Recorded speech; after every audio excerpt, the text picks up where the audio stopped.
میری جو تعلیم ہے وہ ہے BS آنرز انفارمیشن ٹیکنالوجی. میں پیدائشی قادیانی تھی اور الحمدللہ 1 سال پہلے اللہ تعالیٰ نے مجھے ہدایت دی اور میں نے اسلام قبول کر لیا اور الحمدللہ میں مسلمان ہوں. ہمارے خاندان میں جو قادیانیت ہے وہ میرے دادا جو ہیں ان کی وجہ سے آئی. میرے دادا وہ لوگ 2 بھائی تھے, فتح محمد اور حسین محمد. وہ ہندوستان کے ضلع امرتسر کے رہنے والے تھے. وہاں سے وہ لوگ ہجرت کر کے پاکستان آئے اور پاکستان آنے کے بعد انہوں نے فیصل آباد کا جو علاقہ ہے چھوٹا لٹھیاں والا, یہاں پہ رہائش اختیار کر لی اور یہاں پہ انہوں نے قادیانیت قبول کی اور اس کے بعد قادیانیت کی جو تبلیغ تھی اس کو کرنا شروع کر دیا. تو میرے والد کی جو شادی ہے وہ 61 چک بیدیاں والا میں ہوئی اور جو میری والدہ تھی وہ بھی پیدائشی قادیانی تھی اور وہ بھی اپنے اس گاؤں میں یعنی کہ 61 چک میں وہ بھی قادیانیت کی جو تبلیغ تھی وہ کیا کرتی تھی. شادی کے بعد بھی انہوں نے ایسا ہی کیا کہ قادیانیت کی تبلیغ کرنا شروع کر دی اور ایسی پرورش جو ہے انہوں نے میری بہنوں کی کی. تو جیسی پرورش انہوں نے میری بہنوں کی کہ قادیانیت کی تبلیغ کو عام کرنا اور قادیانیت کے لیے مختلف علاقوں کے دورے کرنا, ویسی انہوں نے تربیت جو تھی وہ میری بھی کی. تو میرے والد صاحب جو ہے ان کے پاس جو قادیانیوں کی جماعت کا جو ایک چندہ لینے کا عہدہ ہوتا ہے, چندہ تحریک جدید, اس کا جو چندہ تھا وہ لیتے ہوتے تھے, اس کے سیکٹری تھے. یعنی تحریک جدید کا چندہ اکٹھا کرنے کے سیکٹری تھے. اور میرے جو تایا ابو تھے وہ جو وقف جدید جو تھے چندہ اس کو اکٹھا کرتے تھے, یعنی کہ سیکٹری وقف جدید تھے.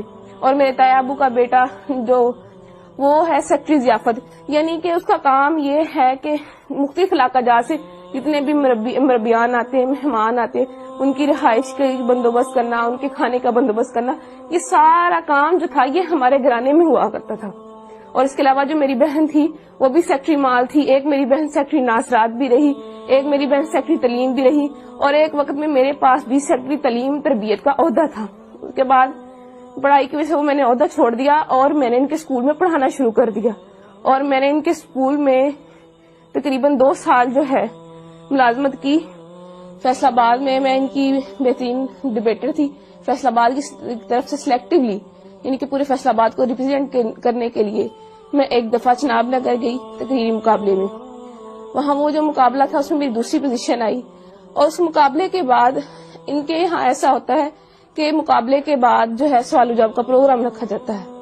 اس سوال و جواب کے پروگرام میں میں نے ان کا جو خلیفہ ہے موجودہ خلیفہ مرزا مسرور, اس کی بہن جو تھی اس سے میں نے سوال کیا کہ مرزا قادیانی جو ہے اس نے اپنی کتاب میں لکھا ہے کہ میں نے خواب میں دیکھا کہ قرآن کریم میں قادیان کا نام استعمال ہوا ہے, یعنی قرآن کریم میں قادیان کا لفظ آیا ہے.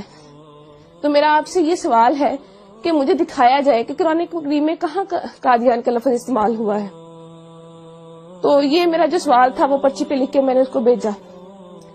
تو جب اس سوال کی باری آئی تو اس نے جب سوال کھولا تو اس کے پاس سوال کا جواب نہ تھا اور وہ پوچھنے لگے کہ کس نے یہ سوال جو ہے کیا ہے. اس کے بعد ایک اور لڑکی نے سوال کیا تو مرزا مسرور کی بہن کے پاس اس کا بھی جواب کوئی نہ تھا.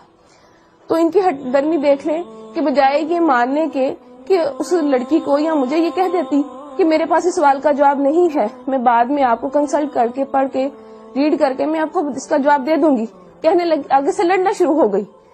ایک ان کی قادیانیوں کی اتنی بہت بڑی مبلغہ بن کے آگے سے لڑنا شروع ہو گئی کہ اگر تمہیں زیادہ پتا ہے تو تم میری کرسی پہ آ جاؤ, تم آ کے لوگوں کو سمجھانا شروع کر دو, ایسے ہے ویسے ہے. تو اس وقت ساتھ میری جو بڑی بہن, میں نے ان کو بتایا, میں نے کہا دیکھ لیں یہ جو سوال ہے کہ قادیان کا لفظ قرآن کریم میں کہاں استعمال ہوا ہے یہ میں نے لکھ کے بھیجا ہے, ان کے پاس اس سوال کا جواب نہیں ہے. تو میری بہن حیران ہو گئی اور مجھ سے پوچھنے لگی کیا واقعی میں ایسا ہے. میں نے اس کو بتایا جی بالکل ایسا ہے. اس کے بعد میں نے اس کو اور بھی سوال پوچھے, اپنی بہن سے پوچھے. میں نے کہا جب میں یونیورسٹی میں پڑھتی ہوں تو لڑکیاں مجھ سے سوال کرتی ہیں, ان میں سے کچھ سوال میں نے ان کو بتایا. میں نے ان کو کہا میرا غلام احمد قادیانی اس نے اپنی کتاب میں لکھا ہے ہم مکہ میں مریں گے یا مدینہ میں, اور حالانکہ مرزا صاحب کی جو وفات ہے وہ تو لاہور میں ہوئی تھی اور ان کو دفنایا قادیان میں گیا. تو میری بہن کہنے لگی کیا واقعی لکھا ہوا ہے. میں نے کہا ہاں لکھا ہوا. میں نے کہا پھر جو ہے انہوں نے اپنا ایک کشف جو ہے اس میں لکھا ہوا ہے کہ میں نے خواب میں دیکھا کہ میں خود خدا ہوں اور میں نے یقین کر لیا میں وہی ہوں. تو کہنے لگی کیا واقعی مرزا صاحب نے اپنی کتاب میں ایسا لکھا ہے. تو میں نے اس کو بتایا, میں نے کہا ہاں فلاں فلاں کتاب میں فلاں فلاں جگہ پہ لکھا ہوا ہے. تو وہ بڑی پریشان ہوئی. پھر اس کے بعد جب میں واپس گاؤں آئی, میں نے اپنے گھر والوں سے آ کے بھی اس کا تذکرہ کیا.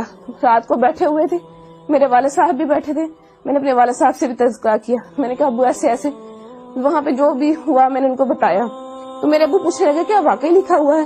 اس کے علاوہ پھر میں نے ان کو اور بھی حوالہ جات دیے, جیسے کہ مرزا صاحب نے مسلمانوں کو گالیاں دی ہیں, یا مرزا صاحب نے یہ کہا ہے کہ اللہ تعالیٰ نے میرے گھر پیدا ہونا ہے. تو یہ باتیں ساری سن کے میرے ابو بہت پریشان ہو گئے. اس کے بعد جو تھا میری امی نے وہ ہمیں اس ٹاپک پہ بات کرنے سے منع کر دیا. میرے اسلام قبول کرنے کی وجہ کچھ یوں بنی کہ میں نے تعلیم مکمل کرنے کے بعد ایک اسکول میں جو ہے بطور ٹیچر انٹرویو دیا اور وہاں میری سلیکشن ہو گئی.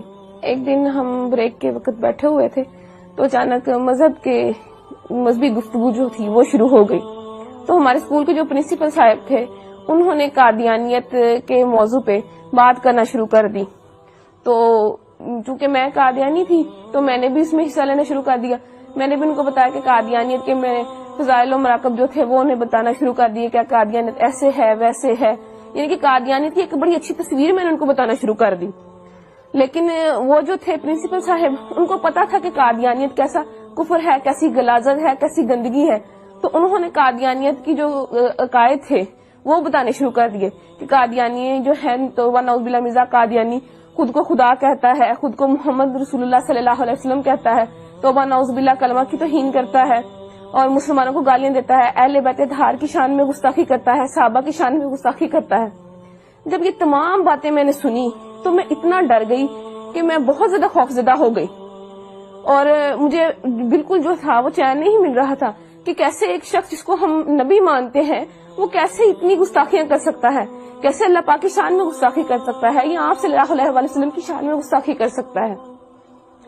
تو میں گھر آتی ہوں تو میں سو جاتی ہوں, اور میں نے جب خواب دیکھا تو میں وہ خواب دیکھ کے بہت ڈر جاتی ہوں. خواب کچھ اس طرح ہے کہ میں اپنے گھر کے باہر موجود ہوں, گرمیوں کے دن ہے, سخت گرمی ہے, اور میں گلی میں اکیلی موجود ہوں, میرا سر بھی ننگا ہے اور میرے پاؤں بھی ننگے ہیں. تو میں ڈر کے مارے دوڑنا شروع کر دیتی ہوں کہ مجھے کوئی مار نہ دے. بہت دوڑتی ہوں, اور پھر جب دیکھتی ہوں اپنے آپ کو ایک قدم بھی میرا آگے نہیں بڑھتا. اس بات سے میں بہت پریشان ہو جاتی ہوں کہ میں نے اتنی محنت کی, اتنی دوڑی, اتنی جو ہے ہمت کی میں نے, لیکن اللہ تعالیٰ نے میرا ایک بھی قدم آگے نہیں بڑھایا. اس وقت میری آنکھ کھل جاتی ہے اور میں دیکھتی ہوں کہ میرا پورا جسم جو ہے وہ پسینے سے شرابور ہے اور مجھے اپنے آپ سے بہت گندی بدبو آتی ہے. پھر اس کے بعد یہ خواب جو ہے مجھے متواتر آیا, اور جب بھی آتا مجھے ایسے ہی ڈرا جاتا. اس کے بعد چند دن بعد میں اسکول گئی تو وہ جو اسکول کے پرنسپل صاحب تھے وہ مرزا قادیانی کی کتابیں لے کے, روحانی خزائن کی مختلف جلدیں لے کے بیٹھے ہوئے تھے.